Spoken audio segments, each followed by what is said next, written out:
Views expressed and the opinions given by the individual host and their guests do not necessarily reflect those of Para X, its affiliates, or its sponsors.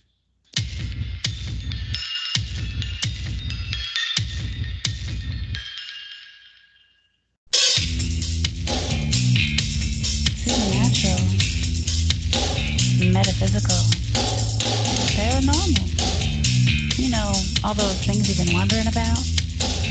Are you ready to go deeper into the realms of the unknown?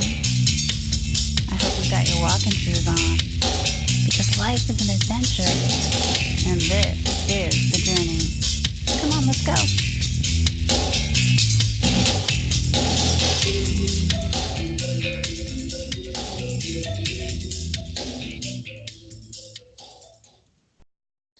Well, good evening, everyone, and welcome to the Journey Radio Show. It's Wednesday night, and I'm your host tonight, Jen Cruz.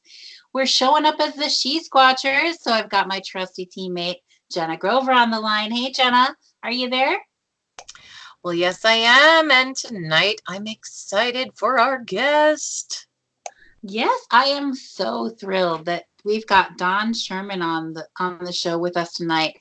I know that you've heard me say in the past that I was really hoping to do some featuring of Minnesota Bigfoot and cryptid research this spring, and Don's coming to us tonight to help us fulfill that goal and connect more of the dots and the cryptid going on in Minnesota.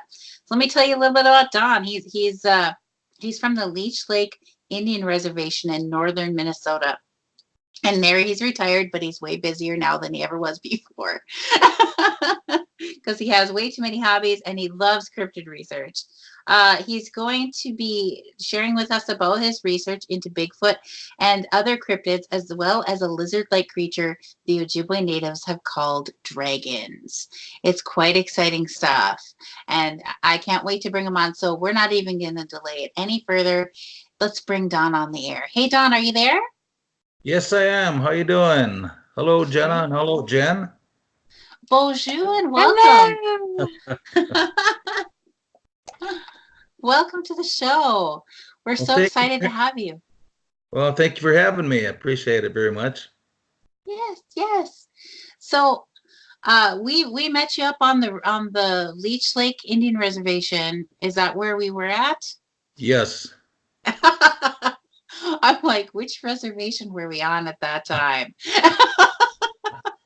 Yeah, I imagine you guys do a lot of traveling. Oh, you must do a lot of traveling then. We do. Well, up there we've done Leech Lake, Cass Lake, Red Lake, White Earth.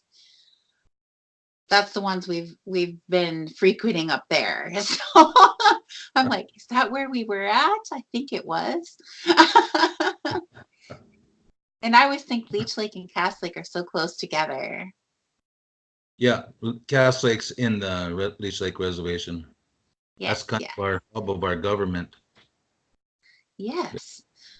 So, and you know, my mom's a Red Lake band member. So we actually do a lot of our research up on Red Lake when we're in Minnesota. So we're up there a lot. Yeah, that's cool. Yeah. So, how did you get interested in Bigfoot and other cryptids? Well, I got interested in it when I had my first experience when I was in my 20s. And it was in the fall, early in the fall, and I was walking along, and I had a 30-30 rifle with me, and it was a beautiful morning. The sky was nice, bright and blue, and it was around about 10 o'clock. I saw this thing standing about, I don't know, it looked like maybe 40, 50 yards from me.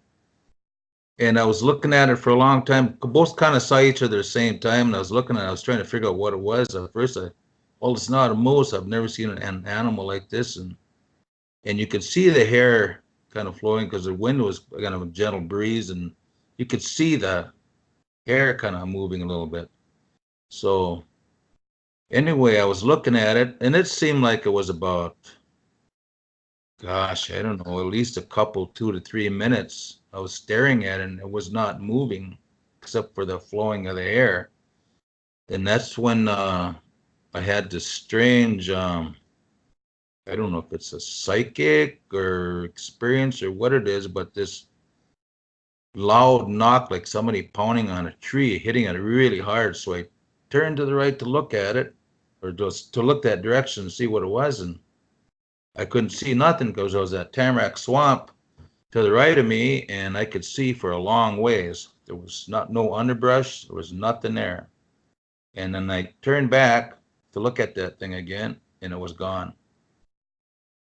And I didn't know what the heck it was. I wasn't thinking about Bigfoot at the time until later in my life, and I realized maybe that's what I saw was a Bigfoot. There was no other creature I've ever seen anything like that in my life. I couldn't make out any facial features or nothing, but this thing was tall. At first I thought it was, no, it's not a moose, because how tall it was, facing directly at me. So how old were you when this happened? I was probably in my late 20s. And did you know much about Bigfoot or anybody or any of the other ones? I didn't know anything about Bigfoot back then, other than that Patterson film and stuff. Well, yeah, and right after that is when I started getting interested in it. In fact, I acquired one of those Argosy magazines of that first story of that Patterson film, and I still have that magazine. Oh, wow, nice. Yeah, I have a lot of people want to buy it from me. It's not for sale. There you go. It's not for sale, man, not a boo-boo. I've got one, Yeah. and you don't. Right. Yeah.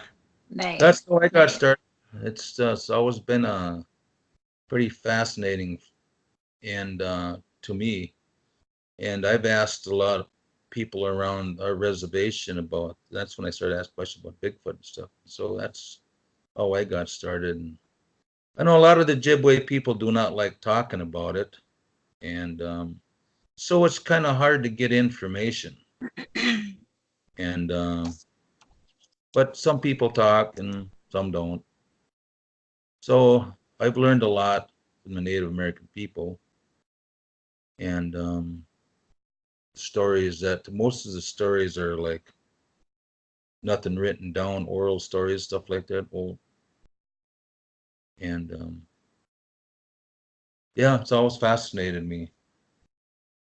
But we're very interested in hearing those traditional stories too. I love that stuff. Yeah, absolutely. Yeah. Some of the if you want to talk about some of the cryptids or I have some good Bigfoot stories if you want to hear those. Would love to. Oh, okay. Yes. Let's see here. Maybe you could start with like. This story is one here is from Red Lake. Oh, good. And he was a traveling evangelist, and he was deer hunting. He come up and told me about what happened to him. He said he was deer hunting south Red Lake, and I think he said south of Green Lake. You familiar with that lake? Kind of, yeah. Yeah. Anyway, he was part of they were making a deer drive, and he was driving, and he was walking through. He had to walk across the swamp to get to where the standers were, and it was kind of a big swamp. But he said he could jump from tree to tree to get across this wet area. So he was about halfway across, and he said he got a feeling, at least he got a feeling like somebody was watching him. So he said he felt the back of his hair on the hair on the back of his neck was standing up. He said it kind of was creepy feeling. And he was carrying a 12 gauge shotgun, and he turned around, and at 12 feet from him was this huge snake sticking out of the water. And he said the head was huge, and he said it was about 6 feet out of the water.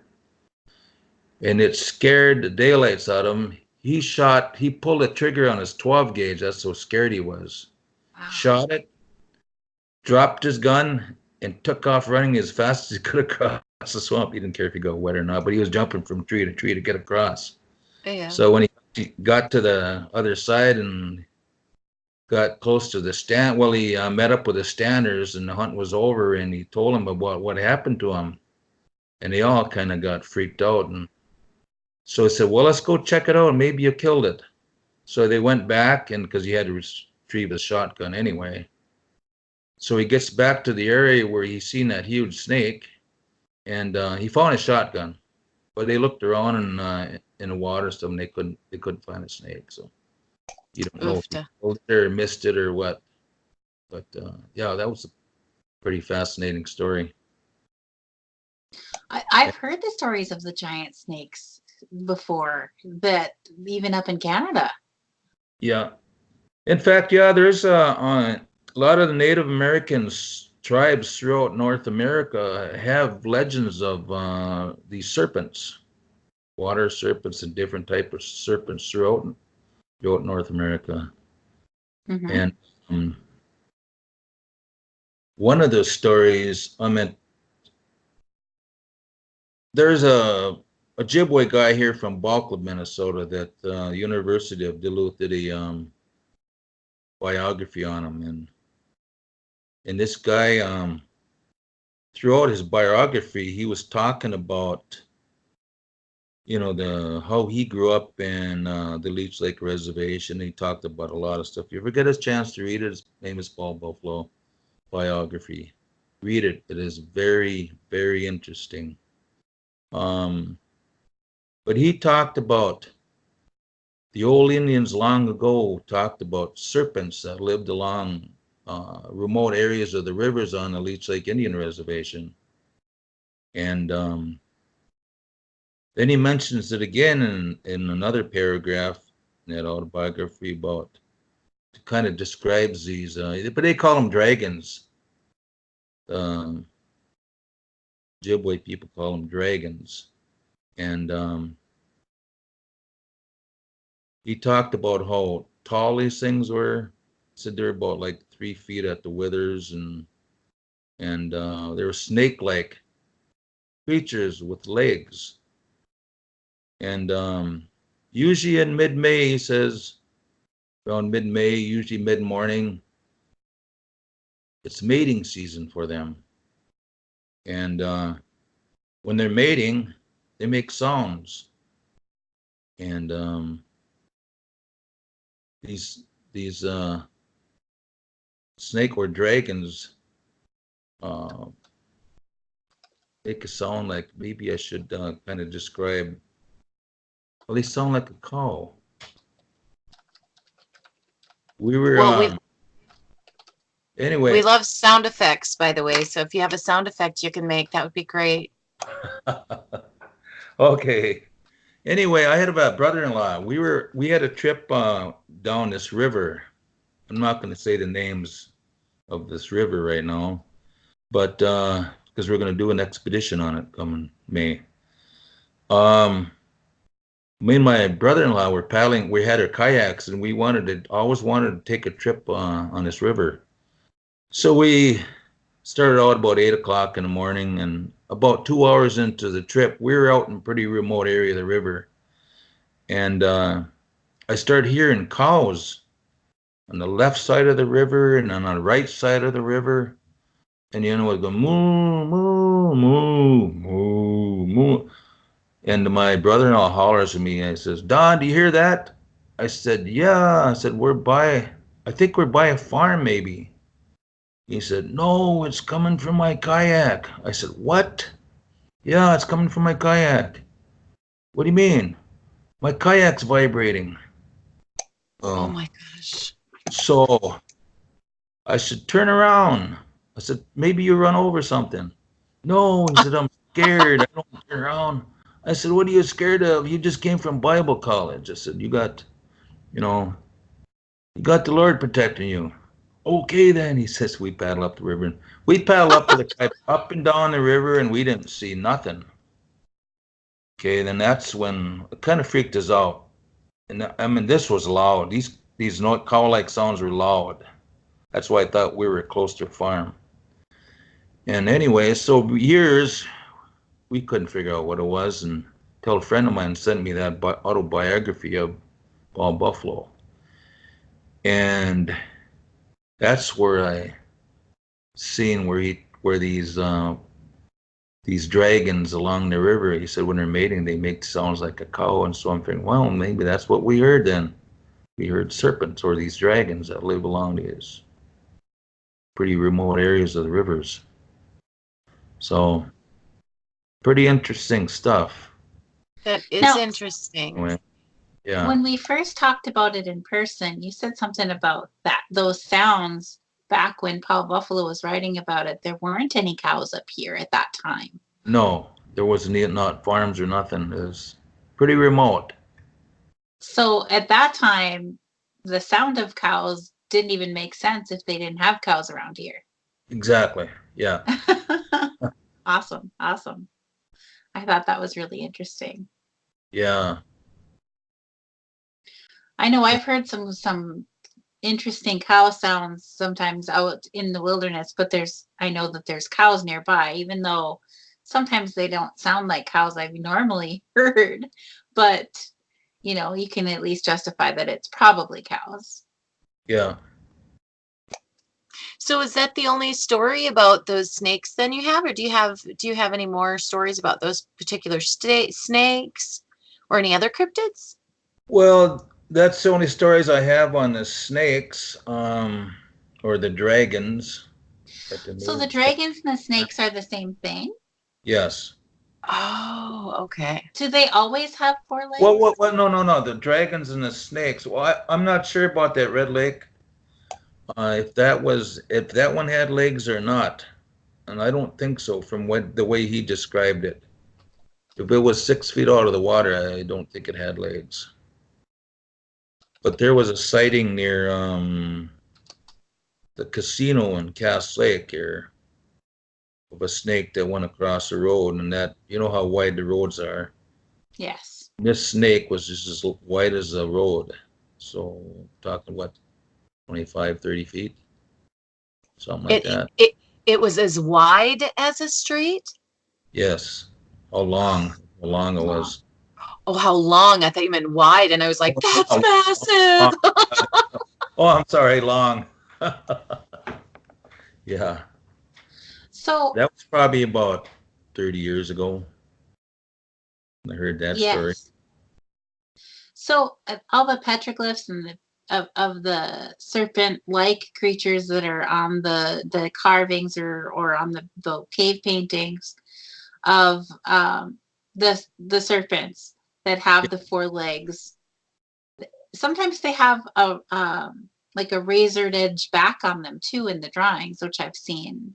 Are they ever described like that?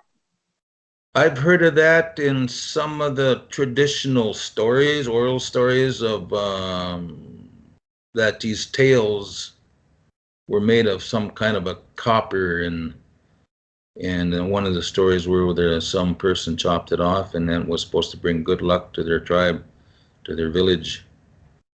So when they would pass that pieces of the copper around to each village, and that would bring them good luck for hunting, fishing, or whatever.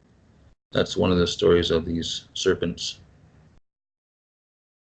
And wow, you have to wonder what that actually means, right?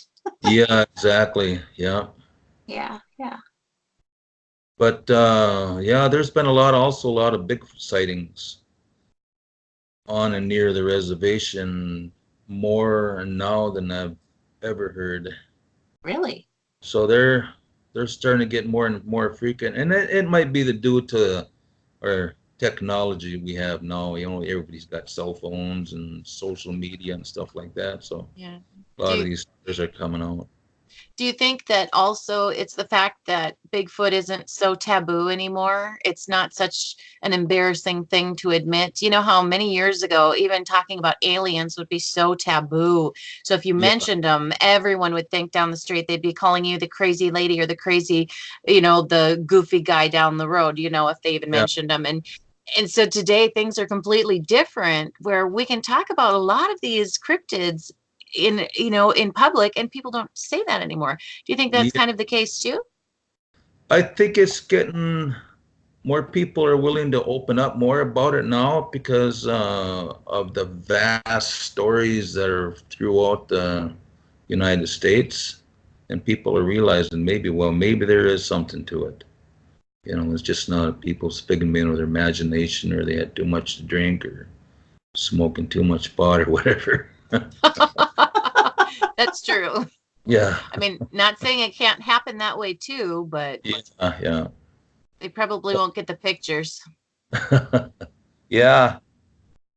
But I have a really cool story about I was sitting in a cafe in Deer River, and this young um lady came up to me, and she's a Native American. She said, "Aren't you that Bigfoot man?" I was sitting having lunch with my son and grandkids, and she said, "Yes, I am."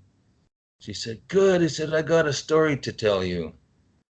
And she said there was this family, or this mother and kid were living in this trailer house over by the Cass Lake there. And usually about in May, she had this, her kid come in the door, and her mother had was making a sandwich for him. So the kid, mother gave the kid the sandwich, and the little kid, I think he was about 5 years old. And so he takes half of his sandwich, rips it in half, and half of it he opens up the door and opens up the screen door and throws it outside. So his mother hollered at him, "I told you to quit feeding the dog, or quit feeding the dog." "So I'm not, Mom." He said, "I'm feeding Scary Man." So anyway, the next day, same thing. She was made him a sandwich and a bowl of soup. So the kid grabs half a sandwich, rips it in half, and throws it outside. And her mother got kind of irate again at him and said, "I told you not to be feeding the dogs." She said, "I'm not, Mother. I'm feeding Scary Man." So anyway, so Mom thought this kid had a overactive imagination. And anyway, the next night, or that night, she said she saw a black shadow walk across her kitchen window. Well, she thought it was maybe one of the neighbors walking by the kitchen window. There was a kind of a yard light a little ways from there.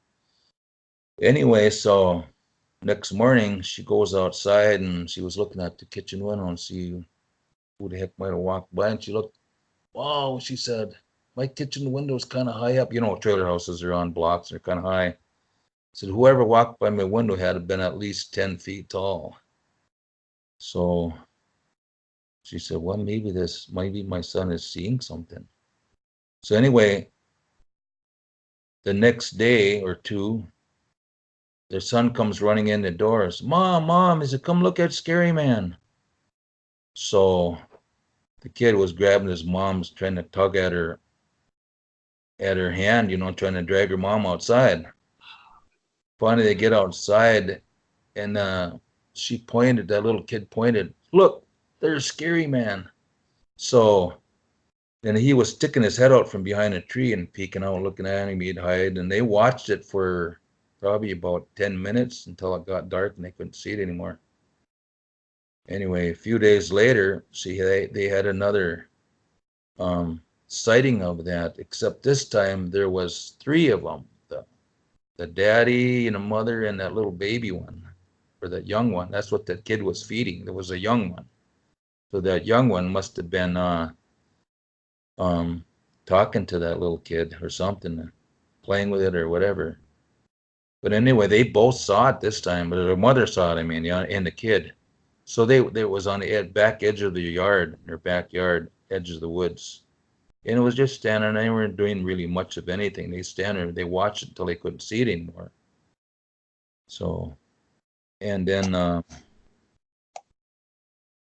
this person that was telling me the story asked some other person about what these things were, and they said, "Yeah, those was Bigfoots." I said, "They come around here usually around in May, and they stay for about a month and they leave." So that's that story. That was pretty cool. So can I ask you a question about that story? I'm Yeah. curious because it sounds like such a familiar story, or maybe, I don't know, I just really enjoyed the way you told it. Is this something that's been told throughout the generations, or is this something that maybe happened recently? This just happened probably about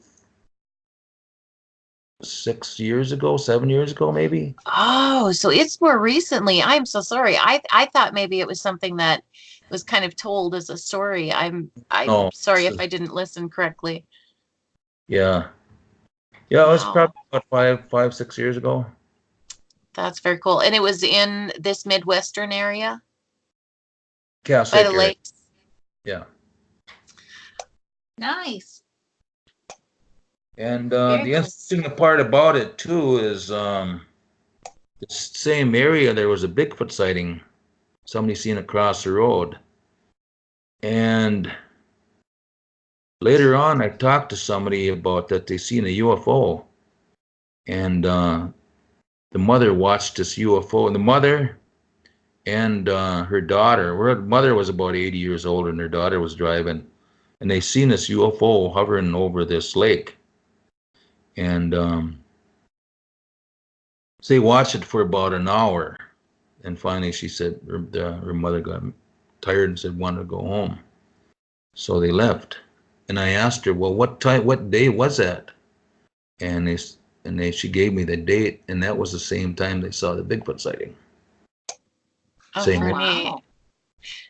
And when did And it that was- happen? It was the That same was area? about the same period, yeah. Same area? Same area where their mother and kids saw the Bigfoot. Very cool. Very cool. One more question. What time of the year was it? Was it spring, fall? Spring. Spring? Yeah. That's a Nice. good time. I'm just going to say Yeah. I love spring for looking. Oh yeah, absolutely. Especially no leaves on the trees. That's the best time. Oh, yeah. And no mosquitoes.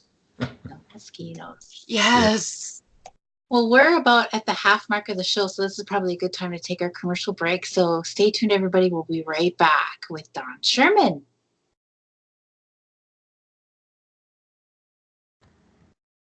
Awesome, guys. You're doing good. Doing good. I get a little nervous. It's okay. So We're already halfway through. okay. Let's see what else. Yes. And you sound great, by the way, so don't be nervous anymore. Thank you. Yes. You know, when we found that set of Bigfoot prints going up that gravel pit in Red Lake, I gave your number to the girls because I was working at a sexual assault conference for the tribe up there, and so I had to work the whole next day, and we found them at night. So we just left them alone, and we were going to try to cast them the next day. And I gave your number to the girls. I'm like, call Dawn. Just do it while I'm at work. Just call Dawn because I had to work all day the next day. Mhm.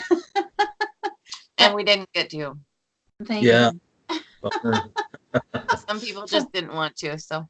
Yeah. Yeah, they're not on our team anymore. But but I'm like, call Dawn. Yeah, I found somebody called me about tracks in the snow too, and I tried casting tracks, but I couldn't get it to harden. Yeah. I suppose. So I don't know. There's got to be a trick to it on how to cast in snow. Somebody said it's possible, so I'm not sure. We'll have to look into that. We've never tried that. 30 seconds. All right. Thank you, Sarge.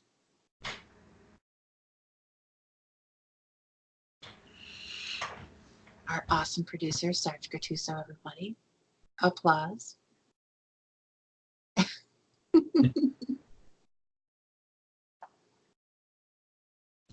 10.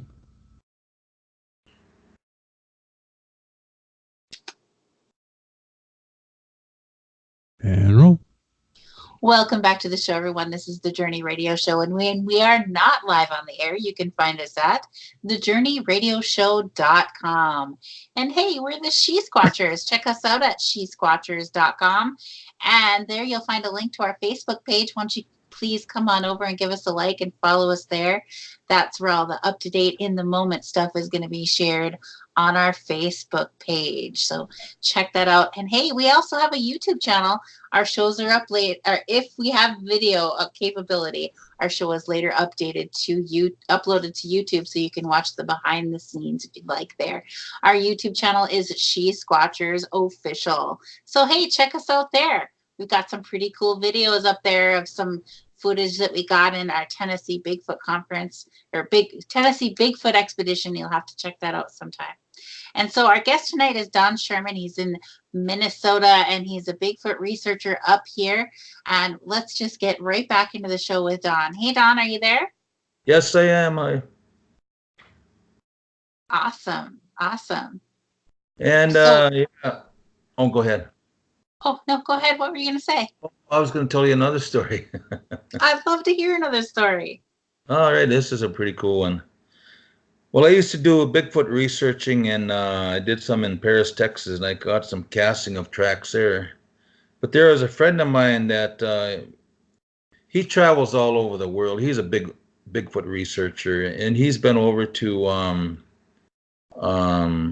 I guess it would be Russia, where they have the Sherpa people.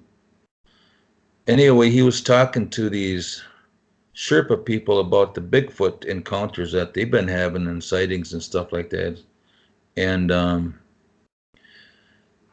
they have these Mongolian horses that they use for their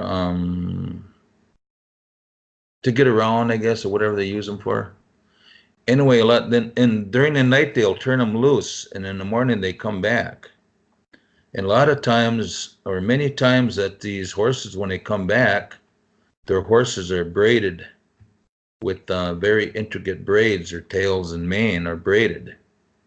And I don't know if you've heard this or not, but anyway, he sent me pictures of these braids, and they're pretty amazing braiding that's been doing on these horses. And these Sherpa people think that the Bigfoots are playing with them, because when they do come back and they're braided, these horses are all lathered up and sweaty, and so that they so that's the story on that one. Which brings me back. I says, oh my gosh. I said, well, I got a story to tell you then. And this has happened here in Bauclub, Minnesota, where I live, just probably about 5 blocks away from me. There was this, years ago, there was this family that, there was this guy, and he was a big guy. He was probably about 6'8", very strong Native American. And he logged for a living, and he had this skidding horse, big old horse. And, he'd go skidding logs for the day, then end of the day, he'd feed his horse and put him away for the night, groom him, pet him down, and groom him and put him away for the night, give him feed and stuff. Well, it must have been about 1 o'clock that night, or in the morning, 1 o'clock in the morning, he heard this horse kicking the stall and just going crazy out there, making all kinds of noise. So he grabs his lantern and he goes out to investigate to see what the heck is going on. He goes into the barn and walks up to his horse, and his horse is standing there calm as could be. So goes back in the house. Next morning he has his breakfast and does, gets his horse ready and harnessed, for a day of skidding logs out of the woods. So he grabs his harness and stuff and goes to get his horse, and the horse's mane and tail were braided with very intricate braids. So he had to untangle them and comb them back out again. And so he went skidding for the day, and when his day was done, he put the horse away again, fed it, put it away, and same that night, the horse started kicking the stall and making all kinds of noise again. So goes out there again to investigate to see what the heck is going on. Goes into the barn, and the horse is as quiet as could be again, sitting there. But he didn't, he didn't say anything about if the horse is braided that time. But anyway, next morning, goes out to harness his horse, and the horse is again braided with these very intricate braids in the mane and tail. So he thought his horse was possessed. He shot it. True story. No. Oh, Oh, that's so sad. You don't know, you understand what's going on. He didn't know what was going on, and he thought his horse was possessed by a demonic being or something. And when did that happen? That was probably back in the 30s. Oh, that makes so much more sense now. Okay. Yeah. I was gonna say nowadays wouldn't happen, but Yeah. I hope not. Yeah. Well, it might happen, but you just probably wouldn't hear about it. Yeah, that's true. Right? I wouldn't want to hear about that. But, Okay. but isn't that neat how there are so many stories about the horses' manes and the tails being braided? I think that's such an interesting concept. And not only has it been Bigfoot that's been talked about, wasn't there also the idea that it might be fae or spirit or something else, Jen? Didn't somebody talk about it? They thought it was something else too besides Bigfoot braiding the I tail have horses? no, I haven't heard about Bigfoot. I haven't heard about anything braiding anything. But Oh, I have. you have? Okay. Well, I don't plus know. you have to understand too. I mean, I just bought like 5 books from the bookstore all about Little like people. a lot of the different things. So yeah, little people, fairies, Bigfoot, you name it, I got it. So if you need info, no, I'm just kidding. Don't call me. No, I'm kidding. Yeah. I've never heard about them braiding Well, hair before. yeah, I haven't either until that guy when talked about the Sherpa people. And so I did a little research on it, and yeah, that's been happening for quite some time. And I don't know if it's still happening to this day or not, but I'll do a little more research on it and see what I can find out. But that's pretty interesting. But they did have another sighting recently there at the same place where the barn was. In fact, it was just a little ways. This happened probably about 5 or 6 years ago. A friend of mine was coming home late at night and pulled into the yard. Well, right next to that barn where that old barn's still there to this day. And there was a pickup there. Where right behind that pickup, they saw a Bigfoot standing and it overtowered that pickup. And so they didn't know what to think. They were going to call me at first, and I don't know why they didn't. But anyway, that was pretty interesting too. There's been some sightings in that proximity there. Mm-hmm. I just So- love hearing stories. I do too. I've heard stories about Bigfoot sometimes in garbage dumps and things like that. Have you ever heard anything like that? I've heard that on, I believe, the Navajo reservation, that they were having that problem where they were coming out of the mountains there and coming down into the village and terrorizing people. Looking in, they found them, they seen them into garbage cans or dumpsters, Mm-hmm. peeking into people's windows and stuff like that. And I did go out to that reservation. That was Ojibwe Indian Reservation, is where that happened. I don't know if you're familiar with that or those stories. But yeah, they were terrorizing the town for quite some time, but I think this kind of stopped now or slowed down.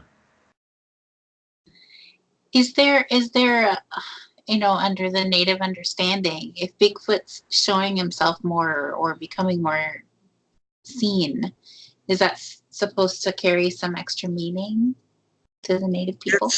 In the Ojibwe culture, when people are starting to see Bigfoot, it's usually sometimes a sign of there's a pending disaster or a bad event's going to happen, or also they kind of warning the Indian villages and stuff that there needs to be change. You know, the alcoholism, the drinking, the drugs that are going around.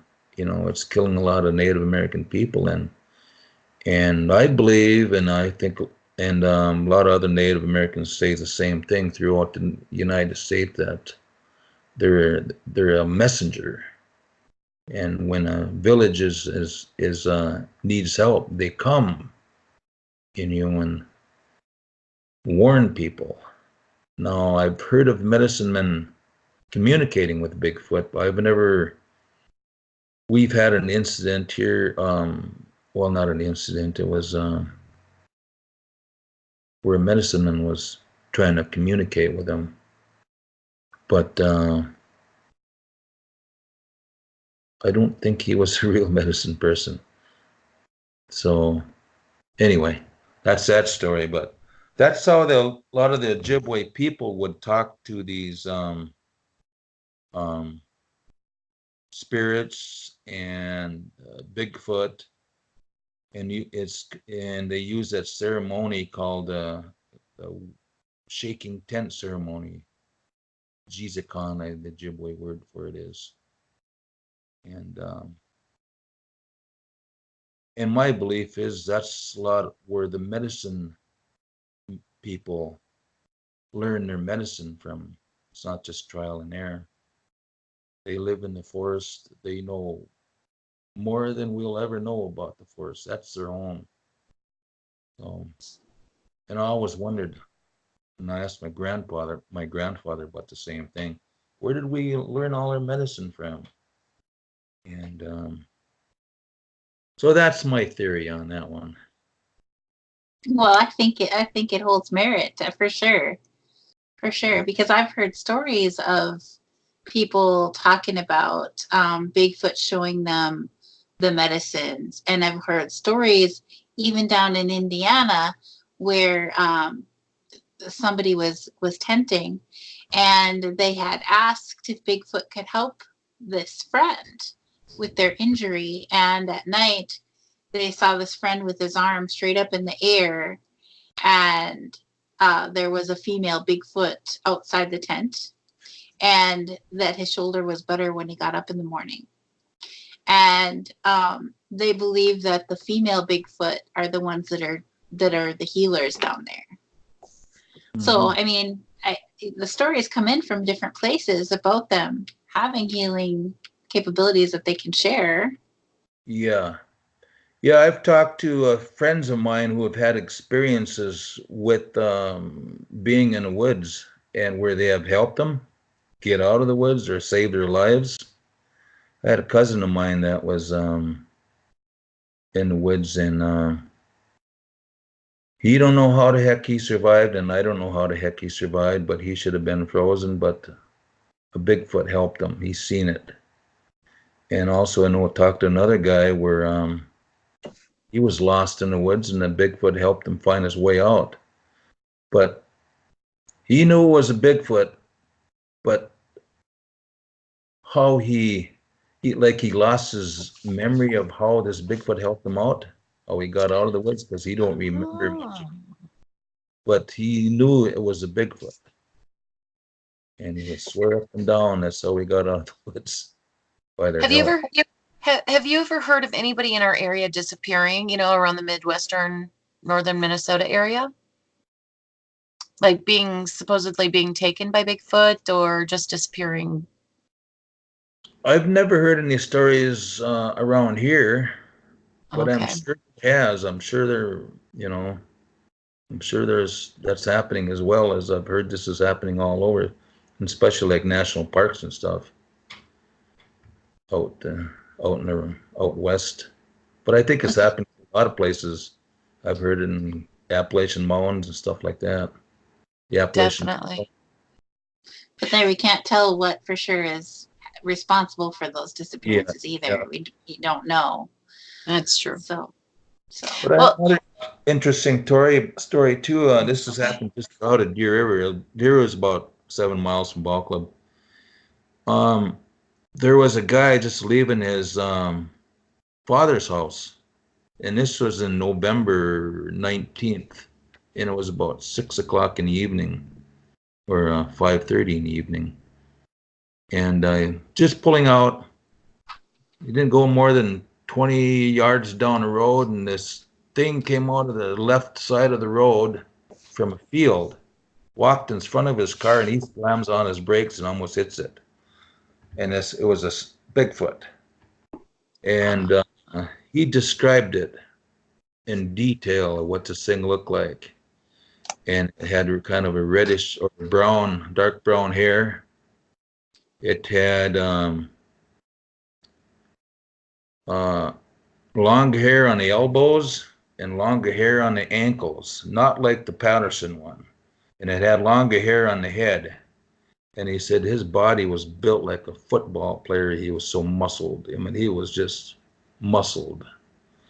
walked right in front of, and he was arched over, swinging his arms, and he looked right at him in a windshield, and you could see the teeth, the face, everything. He described everything, how this thing looked. He said the appearance was like a man. It had a pockmarked, waxy-looking face, and it had big teeth. And his mouth was open as he was walking by, swinging his arms, and he just kept on walking right, not very far from, just a little way from his dad's house. So he backs up really fast because he was scared. Goes and gets his dad, and they come out and they see if they could see the tracks. Well, as they were looking for tracks, there was probably a little dusting of snow on the ground. Everything was froze. And as they were looking for tracks, they heard this loud howl just right behind her house, or next to the Lillian Lake. And so that kind of freaked them out. So they didn't know what to, I said, wow, we just saw a Bigfoot. So anyway, we were discussing, me and my friend, my partner, Bob Olson, on the Bigfoot research we do. We were at this restaurant in Deer River, and we were talking about this story as we were having our sandwich, and this guy walks over. I said, oh, here you're talking about my brother. He says, well, I got a story to tell you. This happened, he said, just a few years before that. His brother lived in a trailer house next to him. And he said he come home one evening, he walked in the door and settled down into the kitchen, and all of a sudden his trailer house started shaking. He said, whoa, what the heck is that? He said, then he saw this hairy face peeking in the kitchen window at him. And he said he could see the hand was on top of the roof, and you could see the hair on the elbows were long. And he was peeking in the window like that. And he said it scared the heck out of him. He shut the shades real quick. Like, that's gonna do anything, right? Yeah. So what happened? What happened after he shut the shades? Nothing? And nothing. And it's just he didn't. He was scared, but nothing happened. Sure he was. Oh my goodness.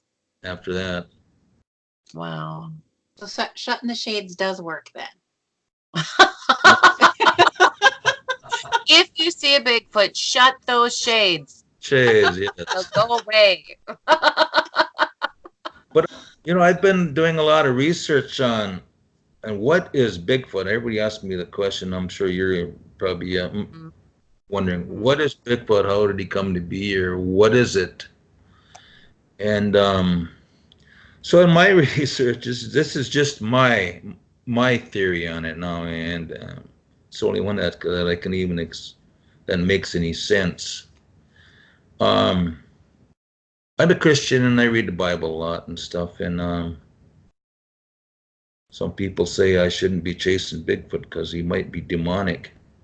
Well, I was reading the Bible, and it talked about the fallen angels, and the mainstream media are now starting to think the same. Well, not the mainstream archaeologists, but certain archaeologists are coming to the same conclusion that these Bigfoots are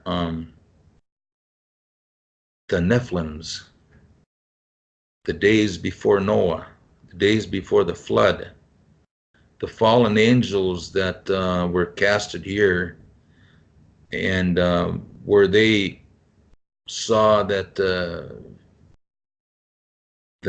women were beautiful, so they took them as mates, and they mated, and they had offspring, and these offsprings were huge. And from what I've been reading, that when they did bear these children, that they died in childbirth because they were so big. And a lot of these Nephilims and descendants of these Nephilims had special powers from these fallen angels that what powers, like psychic powers or telepathy, stuff like that.